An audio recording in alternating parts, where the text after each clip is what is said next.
Chapter 1, World War II begins. Early in the morning of September the 1st, 1939, faint sirens wailed ceaselessly in Bielsko, a town in the southeast corner of Poland. My father said they were mock alarms, but they came closer and grew louder. A frightened 4-year-old, I climbed onto the lap of my beloved governess Truda. I heard the unusually loud thump of her heart as she put her arms around me and held me close. The radio in the living room announced, "The Germans have attacked Poland and bombarded all the airports." My father broke the stunned silence. "It's the 1st of the month," he said. "I have to go to Dziedzice to pay my workers." I left Truda's lap and ran to where my mother stood opposite my father, whom we called Tatuś, the Polish word for daddy. The second syllable is pronounced ush, as in the English word push.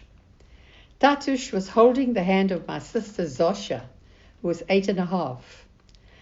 Mama had on her other face, not the one with the warm and loving look. Her eyes darkened, and as I gazed at her, they fell deeper and deeper into their sockets. She turned her head to the side, and I touched her arm for reassurance. I wanted to hold her hand but didn't dare. Occasionally she liked my touch, but if she was in a bad mood like now, she brushed it off with a rough push of her hand. Jacek, my father's nicknames, his given names were Karol Joachim, Mama said, turning her head to face him and waving her hands quickly up and down. "You can't go to Dziedzice. Poland is at war with Germany. We have to leave Bielsko and go to Lvov."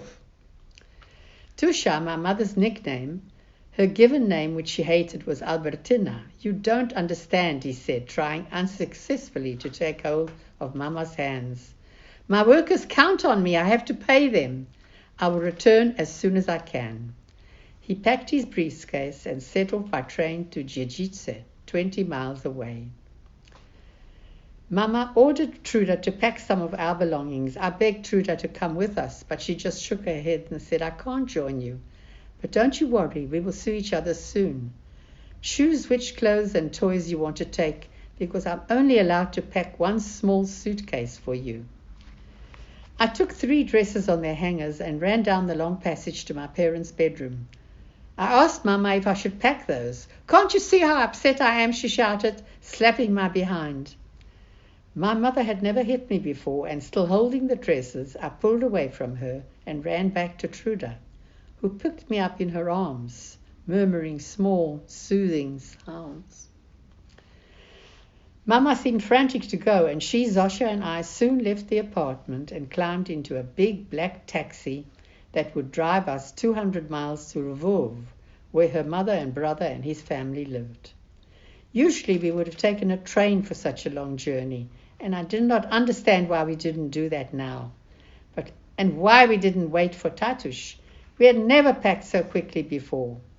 Truda stood on the sidewalk, waving her white handkerchief as our taxi pulled away, while I looked through the back window, shouting goodbye.